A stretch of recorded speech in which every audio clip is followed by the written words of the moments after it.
Right, this has given you a good idea of how to formulate negative sentences with different tenses. Let's move on to negative words, which is another way of making a sentence negative, changing a positive word in the sentence to a negative word. Examples of negative words are no, no one, nothing, never, no longer, neither nor, very little, very few. Let's see how these work. Let's contrast them with negative sentences as you have just reviewed. So, we have a sentence here. There are some people.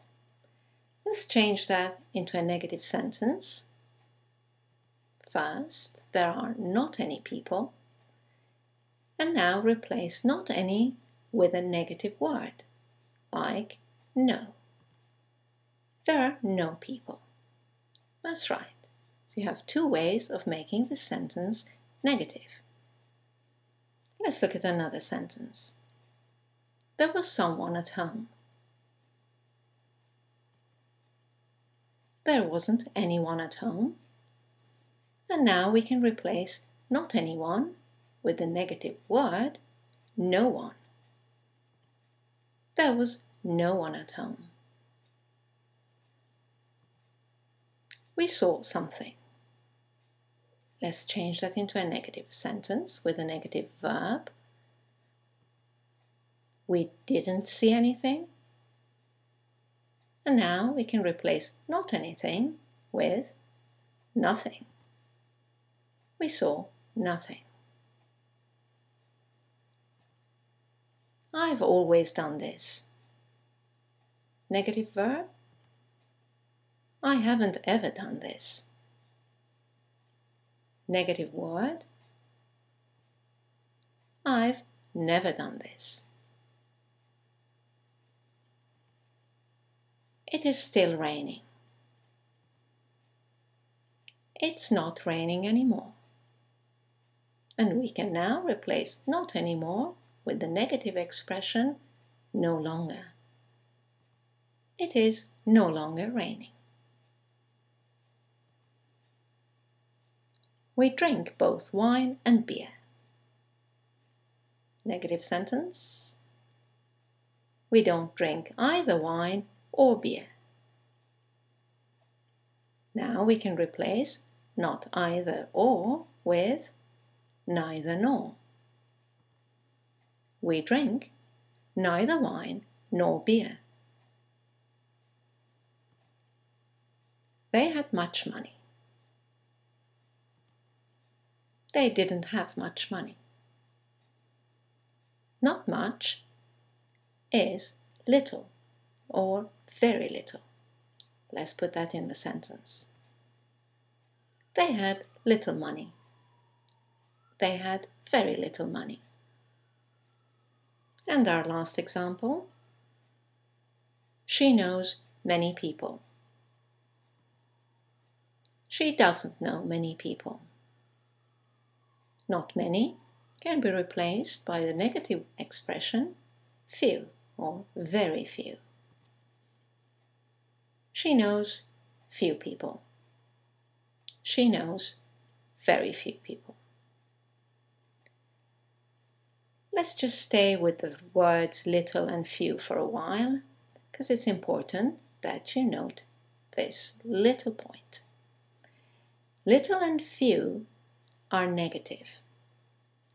As you have just seen, they are the opposite of much and many, and mean almost none.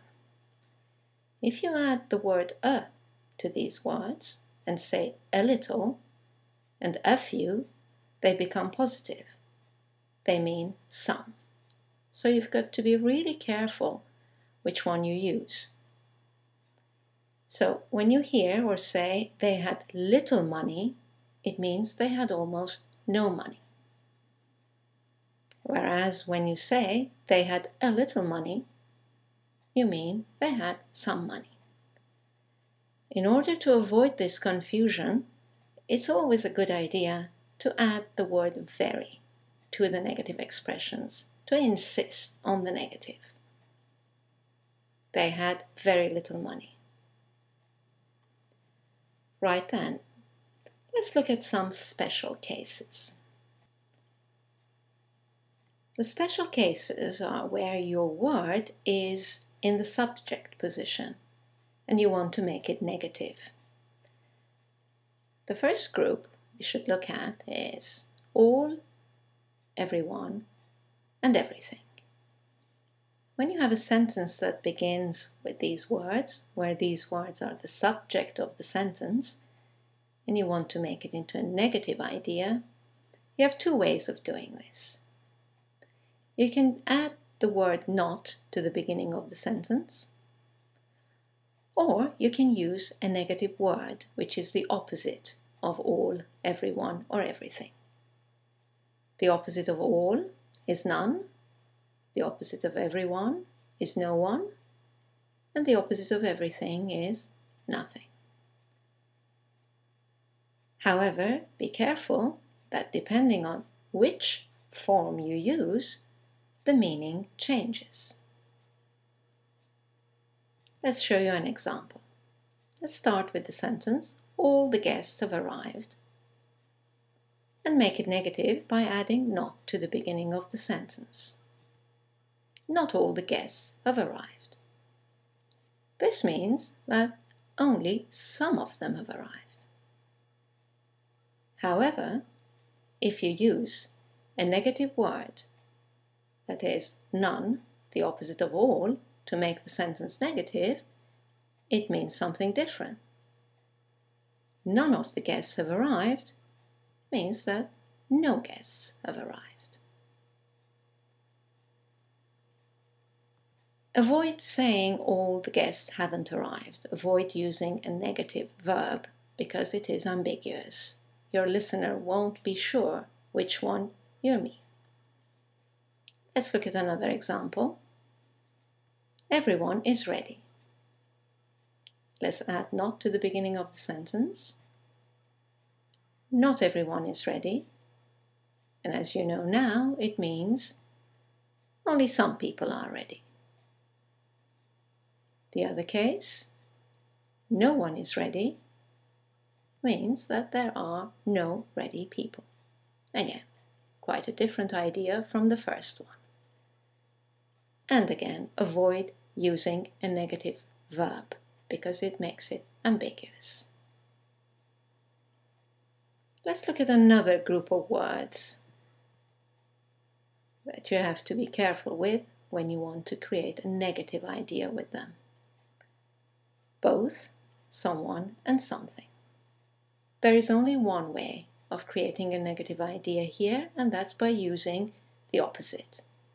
The opposite of both is neither, someone, no one, and something, nothing. For example, both of them are here. The negative sentence for this will be neither of them are here. Or something happened. To make this negative, use the negative expression, the opposite of something, nothing happened. Avoid other forms of negatives because they won't mean much to your listener. Right then, we've covered a lot of ground with the negatives. Let's look at some common mistakes. The first common type of mistake is forgetting to use the auxiliary. For example, saying something like, I have not any time. Now, here, the verb have is the main verb, is the present simple. Therefore, you do need an auxiliary. Don't. I don't have any time. Let's look at another example. He knows not many people. You need to change your sentence into a negative sentence with the auxiliary, that's right, doesn't. He doesn't know many people. And our last example is, of course, in the past simple tense. Avoid saying, they went not very far. Change your verb into a negative verb. They didn't go very far. Let's look at the second type of common mistake that you might make or you might hear, and that's using an auxiliary with the verb to be, with a modal, or using two auxiliaries. For example, you may hear, I do not have finished. Now, here the verb have is the auxiliary for this tense, so you don't need another one. You can simply add not to the auxiliary have. The correct form is, I haven't finished. Or you might hear someone use an auxiliary with a modal, like this. He can swim. Again, there is no need for the auxiliary doesn't. Can is a modal verb and takes direct negative. He can't swim. Let's look at an example with the verb to be. I didn't be able to call. Once again, adding not to the verb to be is enough. No need for didn't. I wasn't able to call. And finally, the last type of common mistake with negatives is using double negatives. That's right. Let's look at an example. You may hear, I don't have nothing. What's happened here is that you've used both a negative verb and a negative word. Remember, they are alternatives. You can say, I don't have anything, or use the negative word. I have nothing. Let's give you one last example of a double negative. I haven't never been there. Once again, just either use the negative verb or the negative word. Negative verb, I haven't ever been there. Or negative word, I've never been there. Well, that's all for the negatives. I hope you've enjoyed this video and have learned the negatives well. I'm sure you'll be a lot more comfortable and confident in using them from now on. As you know, for more information, you can go to our website, Anglo-Link.com. You can read the explanations I've just given you, do some exercises to reinforce, consolidate these points, and I'll see you in the next video. Thank you for watching. Bye now.